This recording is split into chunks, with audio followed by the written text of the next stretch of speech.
Hey guys, I'm Rich and welcome to Rich with Cars. Today I'm going to bring you the 2023 BMW 530i. Now this is the base model of the 5 Series that I'd like to talk to you guys about today, and I'm going to go over a brief overview of the vehicle. If you guys know, this car competes with some of its German rivals such as the Audi A6, the Mercedes E-Class, and then some of the other Japanese like the Lexus ES, but the ES, I wouldn't say it's a direct competitor. Nevertheless, as always, I'm going to take you guys on a brief tour of the vehicle, covering things like the engine, the exterior, the interior, cargo volume, and some driving impressions.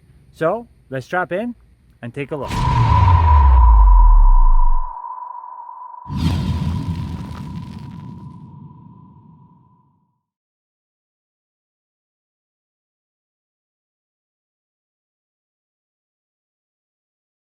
As some of you might know, and some of you might not, BMW already unveiled the upcoming 5 Series, and basically it's a complete redesign of the 5 Series, and the 2023, which is this one here in front of us, is actually the last year before the redesign that's going to be released in about 6 months. It's ready for pre-order right now anyways. So this one that we see right here has some of the updated headlights that was part of the LCI refresh. LCI standing for Life Cycle Impulse, and that basically represents a refresh of the same body style. But some refresh things include things like the headlights over here, some of the lower bumper treatment, and the grille as well. And then we'll see also that some of these changes included the rear portion as well. And then some cool things that I noticed during my time with this BMW 5 Series include the vented portion of the grille.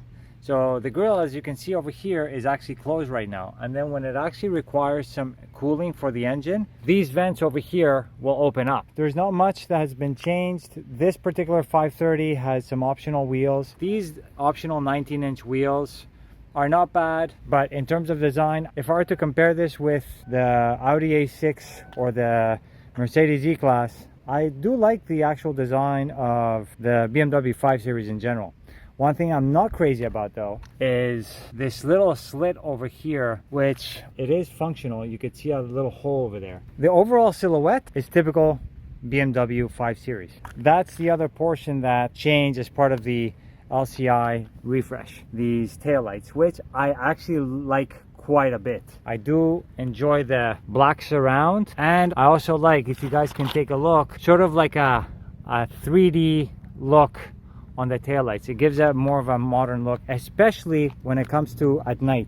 And something else that I do like here in the rear is, even though we do have a 4-cylinder engine, we don't have sort of like a cheap look in the rear where you have sort of like just a single exhaust. In this particular case, even with the base model, we have dual exhausts coming out, and it maintains sort of a sporty look for the 5 Series, even though this is a base model. So as we move towards the interior, a cool feature that I noticed is the fact that the car will read the key getting closer to the vehicle, and it'll automatically unlock the doors for you. So as you guys can see, the key is right here. I'm not pressing anything. I'm walking up to it, and it just unlocked. This is the base model, so you guys could have better interior appointments like the trim. I personally don't like the wood trim over here, but of course everybody's different.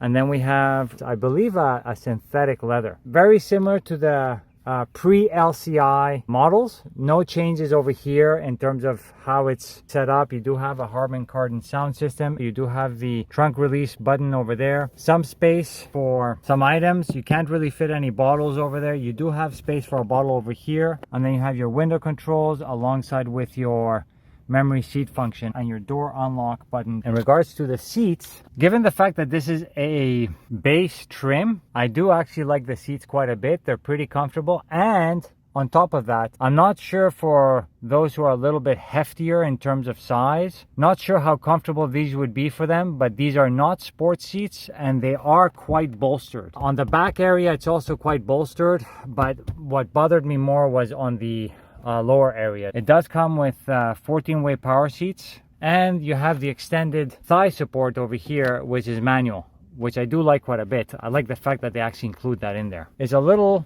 sort of cubby hole for additional storage. So here in the interior we have the steering wheel as always. We have some controls on the steering wheel, which is also very similar to the pre-LCI, same paddle shifter, same stalks. The big change that happened on the LCI was the instrument cluster. It's fully digital. Even before it was fully digital, but it did have some physical rings to go around the digital portion of the instrument cluster. Now this doesn't have any physical sort of pieces on it. It's fully digital, like I said, and it does have some adjustability, but I wouldn't say it has that much considering it's a fully digital instrument cluster. I'll show you guys here some things that you can change.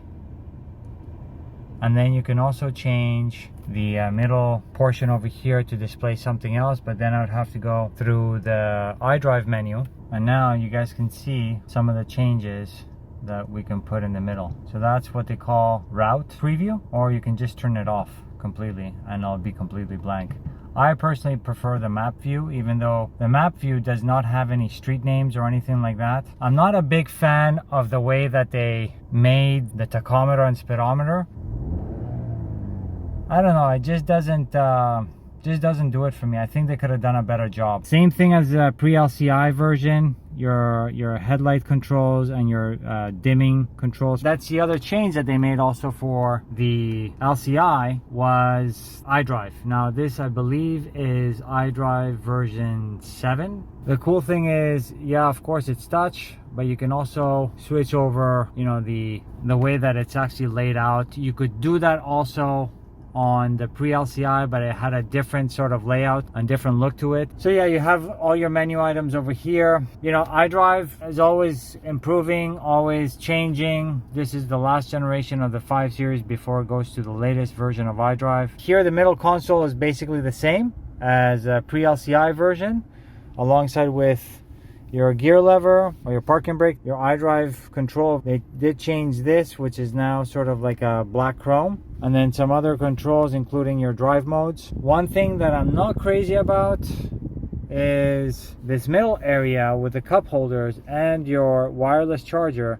The pretty bad thing on this wireless charger, it will not fit large size phones, like for example an S22 Ultra, a Note 20 Ultra, like mine for example. My phone doesn't fit in here, unfortunately. So I'm basically stuck either charging it through this USB over here, which is a USB-C, or through the 12-volt outlet over there, or through the USB-C plug over there in the middle compartment. The other thing also is that the middle compartment over here is not that big, but that hasn't changed also on the LCI version. And sorry, I did not mean USB-C, that's a USB-A plug over there. Everything else over here is basically the same as the previous, not generation, but pre-LCI version. They just gave it a mild facelift on the exterior and a little bit of technology upgrades on the interior. In regards to interior space, the seat here behind the driver is based on my position, and I'm 6'1". I have quite a bit of space between the area over here, which is a good solid 2.5 to 3 inches between my knees.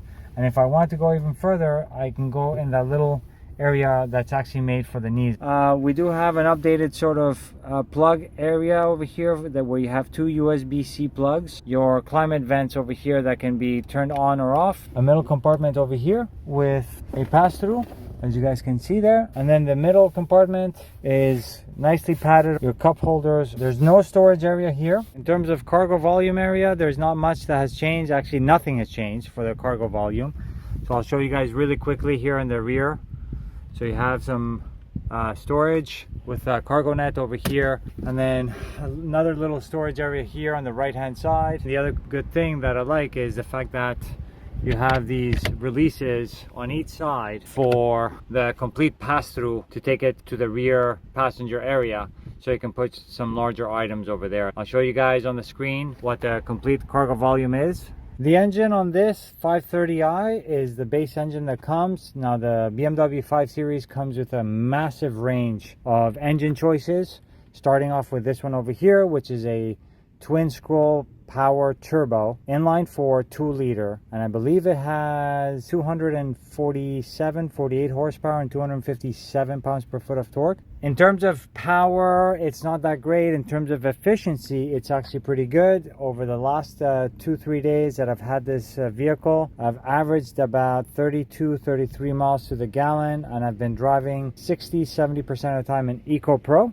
which is one of the driving modes. And at the same time, I've been doing primarily city driving. I did drive on the highway for about 45-50 miles, but aside from that, the remainder of the, let's just say 150 miles has been all city driving. So it does have pretty good fuel efficiency and good power delivery in terms of being a linear power delivery. But aside from that, it doesn't have the sort of power that you'd need to overtake another car or anything like that. If you get this car, it's more for city driving, efficient driving, and to have sort of the BMW name, or if you're a fan of the BMW brand, then you know, this would be your best bet. Driving the 2023 BMW 530i. Being an entry-level 5 Series, it's not that bad. BMW offers you a wide range of engines when it comes to the 5 Series, and it starts off right at this one, which is the twin-scroll inline 4 turbo that gives you about 248 horsepower. I was able to experience the F90 M5 because I am an owner of it, and it's, like I said, night and day. This is very, in comparison to that, very soft, also very plush. The steering feel is actually very soft. There's no communication between the road and the steering wheel. Like I said before, the suspension is quite soft. If I were to floor this,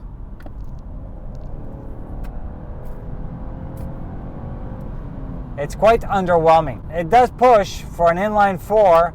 It's not bad. From a driving perspective, I wouldn't say that this feels any different than the Lexus ES 350 that I test drove several months ago. And I don't know if this driving experience is worth about $10,000 more or extra over a Lexus ES. And the reason why I keep on saying Lexus is because that's the only other vehicle that is remotely close in terms of its competition that I test drove.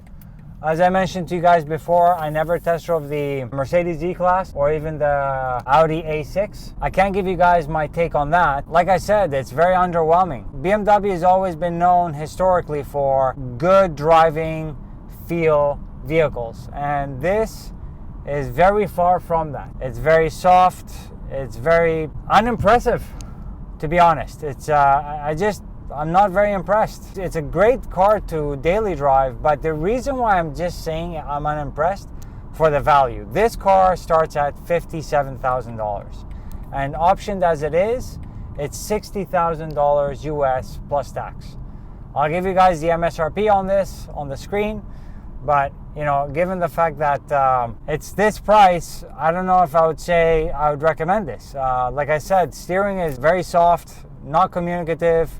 The brakes are not bad. Brakes are actually pretty good in terms of communication, and you get good brake feel as well. And it is an overall comfortable vehicle. I just wouldn't say that I would be able to recommend this. So guys, I hope you enjoyed this quick overview of the 2023 BMW 530i. I can't tell you guys anything in terms of comparison to its competitors like the Audi A6 and the Mercedes-Benz E-Class, because I haven't actually tested them out. I think it's a little bit overpriced. It is a German vehicle at the end of the day, so most of the Germans do have a little higher pricing range. But in terms of the luxury appointments, it does feel quite nice inside. There's other competitors out there, like I've been in the Lexus ES. Even though it's not a direct competitor, I still think that it does give you the same feel on the inside. It does have a very reliable V6, and I'm talking about the Lexus ES. For a 530i, it's not ultimately that sporty. I think there's probably other ones out there in its same segment that could be a little bit sportier. In terms of design, I do like the design quite a bit. I love the LCI refresh that they gave the headlights and the taillights as well. I think it's a great job what they've done. In terms of the driving dynamics, you're not gonna get this for its sporty intentions. So my honest opinion, if you were to get something that's an entry level, might as well go for the efficient aspect of it and for the daily drivability. for a daily drivable car, it's nice, but it is a little bit expensive. I think you should probably consider something else in regards to daily drivability. Ultimately, I just hope that you guys enjoyed it. As always, thank you very much for watching, for subscribing. For those of you who have subscribed, I notice that many of you keep on coming back but don't subscribe, so what are you guys waiting for? Please subscribe, support, if anything, and please don't forget to put comments down below if you guys have any ideas, any sort of requests for future videos. I'd love to see what I can do to make you guys worthwhile to come back to the channel. Don't forget to like, subscribe, and I'll see you guys on the next one. Take care.